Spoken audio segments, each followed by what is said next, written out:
금년 4월 14일 시장 비서실 내부 회식 후 남성 직원 정모 씨가 동료 여성 직원을 성폭행하는 사건이 일어났습니다.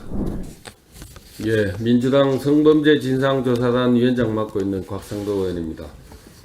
박원순 서울시장의 성추행 사건뿐만 아니라 오거돈 전 부산시장 등 민주당 관련자들의 미투 사건들을 신속히 철저하게 규명해서 엄벌해야 합니다. 현 정권과 관련된 미투 사건이 모두 수사 지연, 구속영장 기각 같은 미온적 대처, 가해자 추모로 피해자들을 더 힘들게 하고 있습니다. 먼저 첫 번째입니다. 서울시장 비서실 내 성폭력 사건, 이것만이 아니었습니다. 박원순 서울시장으로부터 성추행당했다는 피해 직원에 의하면 위력에 의한 박 시장의 성추행이 4년간 지속되었고 서울시 내부에 도움을 요청했는데 시장은 그럴 사람이 아니다. 비서의 업무는 시장의 심기보자라는 말로 돌아와 사실상 묵살되었다고 합니다. 야당 서울시장을 하다가 여당 서울시장이 되자 긴장감이 풀어져 4년 전부터 시작된 것입니까? 박원순 시장 비서실 내에 이런 묵살은 또 다른 성폭력을 불러왔습니다. 금년 4월 14일 시장 비서실 내부 회식 후 남성 직원 정모 씨가 동료 여성 직원을 성폭행하는 사건이 일어났습니다.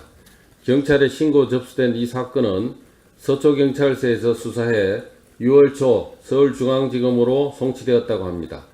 수사기관에서 가해자 정모 씨를 중강간 혐의로 구속영장이 신청되었지만 기각되었다는 제보가 있어 확인 중입니다. 이 사건의 미온적 처리도 피해자를 어렵게 하고 있는데 오거돈 시장 사건처럼 구속영장이 기각되었다면 권력의 비호를 의심하지 않을 수 없습니다. 두 번째입니다. 박원순 시장과 관련해서도 진상규명을 위한 수사가 필요합니다.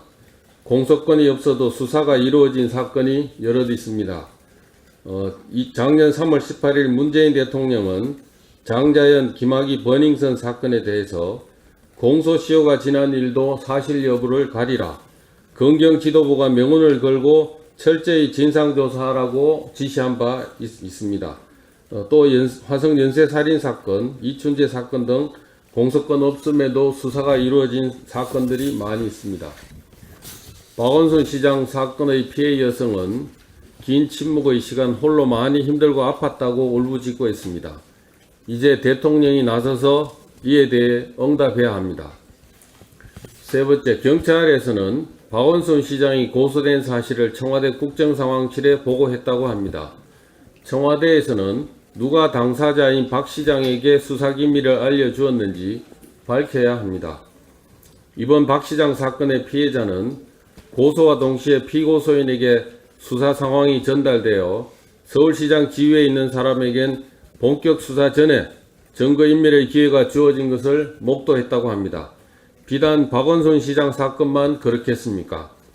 오거돈 전 부산시장의 경우 부산 성폭력 상담소에 피해 사실이 접수되자 상담소는 상담 내용을 부산시청 정무라인 관계자에게 알려주었다고 하고 오 전 시장의 사퇴 시기를 총선 이후인 4월 말로 미루도록 하는 합의 공정은 문재인 대통령을 배출한 법무법인 부산에서 맡았습니다. 청와대가 박원순 시장 사건, 오거돈 시장 사건에서 어떤 역할을 했는지 분명히 밝혀야 합니다. 네 번째입니다. 민주당 관련자들에 대한 미투 사건이 권력에 의해 무마되거나 축소되지 않도록 하겠습니다. 2018년 2월 26일 문재인 대통령은 피해자들의 용기에 경의를 표한다면서 사법당국은 적극적으로 수사에 나서야 한다고 미투 사건 관련해서 발언했습니다만 지금 박원순 시장, 오거돈 부산시장, 서울시장 비서실 내 직원 정모 씨, 안상현 전 민주당 부대변인에 대한 수사는 대통령의 지시가 무색합니다. 공소권 없다며 진상규명을 거부하고 구속영장 기각으로 미온적인 처벌 내지 수사 축소, 수사 지연 등으로 나타나고 있는 민주당 관계자들의 미투 사건을 철저히 규명해서 응분의 대가를 치르도록 하겠습니다. 이상입니다. 박성동 의원.